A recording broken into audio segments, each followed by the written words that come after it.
কত মানুষ জওয়ান কালে অল্প বয়সে কবরে চলে গেছে, আর আল্লাহ তাআলা লোকটাকে সুযোগ দিছে। আমাদের সাথে পরিচিত, আমাদের আজকে হজ শেষে এইবার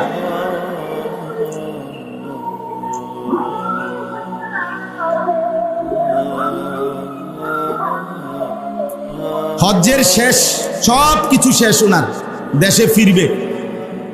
আজকে শেষ দিন, বিদায়ী তাওয়াফ, শেষবারের মতো তাওয়াফ করতেছে।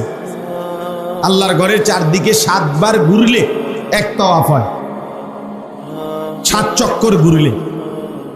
তো শেষ, এরপরে চলে যাবে দেশে।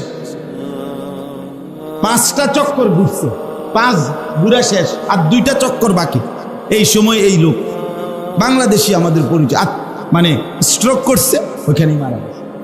এইবার আহা, আর 2টা চক্কর পূর্ণ করতে পারে না, কবরে চলে গেছে। সব সাইরা জিদ্দা এয়ারপোর্টে আইছে, আরেকজন জিদ্দা এয়ারপোর্টে ওইখানে বসে স্ট্রোক করছে, মারা গেছে। অর্থাৎ এখন বিমানে উঠবে, বাংলাদেশে আসবে। কি বা জিন্দেগি এভাবেই প্রতিনিয়ত চলেই যায়। তাহলে আল্লাহ তাআলা যাকে যেটুকু হায়াত দিয়েছেন, সময় দিয়েছেন, সুযোগ দিয়েছেন, উচিত কাজে লাগান, কাজে লাগান। আল্লাহ তাআলা কিন্তু সেকেন্ড সেকেন্ড, ঘন্টা, মিনিট, মুহূর্ত, মাস, সপ্তাহ, বছর আল্লাহ তাআলা হিসাব নেবেন। হুয়াল্লাযী জাআলাল লাইলা ওয়ান নাহারা খিলফাতান, আল্লাহ বলেন আল্লাহই রাত এবং দিন পর্যায়ক্রমে বানাচ্ছেন, বানাচ্ছেন আল্লাহ। লিমান আরাদা আন ইয়াযাক্কারা, যে আল্লাহকে স্মরণ করতে চায় তাদের জন্য। আও আরাদা শুকুরা, যারা আল্লাহর কৃতজ্ঞতা আদায় করতে চায় তাদের জন্য। রাত্র আসে আল্লাহর স্মরণের জন্য, রাত আসে আল্লাহর কৃতজ্ঞতা আদায়ের জন্য, দিন আসে আল্লাহ বলছেন আমার জিকিরের জন্য, আমার শুকরের জন্য। ইউকাল্লিবুল্লাহুল লাইলা ওয়ান নাহার, আল্লাহ তাআলা বলেন আল্লাহই রাত এবং দিন পরিবর্তন করে থাকেন। এই কিছুক্ষণ আগে আমি যখন রওনা দিছি তখন ছিল আলো, এখানে এসে পৌঁছিত অন্ধকার, খুব দ্রুতগতিতে। এই সাদা ধবধবে আকাশকে অন্ধকারের কালো চাদর দিয়ে যিনি এই কিছুক্ষণ আগে ঢেকে দিয়েছেন, তিনি আল্লাহ, তিনি আল্লাহ। অতএব প্রতি মিনিট, প্রতি মুহূর্ত আল্লাহ। আবার রাত ভোর বানাবে আল্লাহ, আবার দিন রাত বানাবে কে?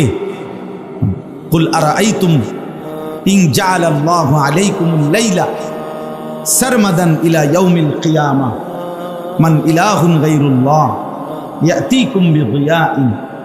আল্লাহ তাআলা বলেন, বান্দা বলো, আজকের রাতটিকে লম্বা করে টেনে আমি যদি কিয়ামত পর্যন্ত রাত বানিয়ে রাখি, মান ইলাহুন গায়রুল্লাহ, এই বান্দা বলো না আমি আল্লাহ ছাড়া আর কে আছে? ইয়াতিকুম বিদিয়াইন, যিনি আগামী কালকের ভোর আলো নিয়ে আসবে। কে? আল্লাহকে বাদ দিয়ে কে আছে? আল্লাহ জিজ্ঞেস করছে আমাদের, কেন কাজে লাগাইলা না বান্দা? কেন সময়টা কাজে লাগাইলা? সারাদিনে সব কিছুর সময় হলো, নামাজের সময় কেন হলো না? সব ব্যস্ততা আদায় হলো, সেজদা দেওয়ার সময় কেন হলো? কেন? সে জিন্দিগি কিভাবে জিন্দিগি, যে জিন্দিগিতে নামাজ ছিল না?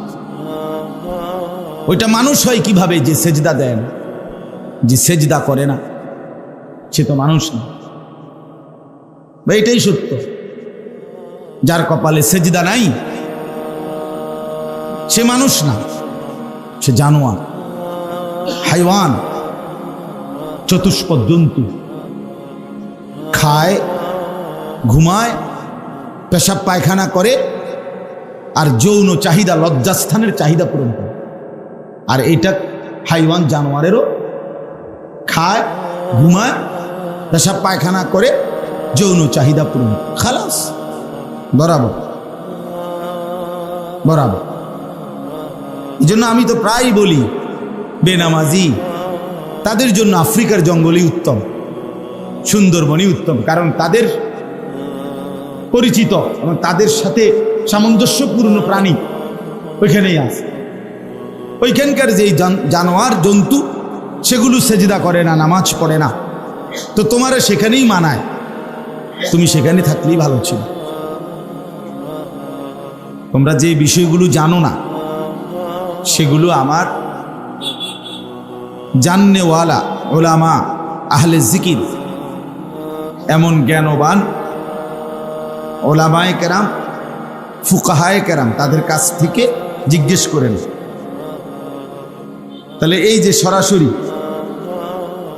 নেককারের অনুসরণ, ওলামায়ে কেরামের কাছ থেকে সরাসরি জিজ্ঞেস করে নেওয়া, এটাই ছিল আল্লাহর হুকুম,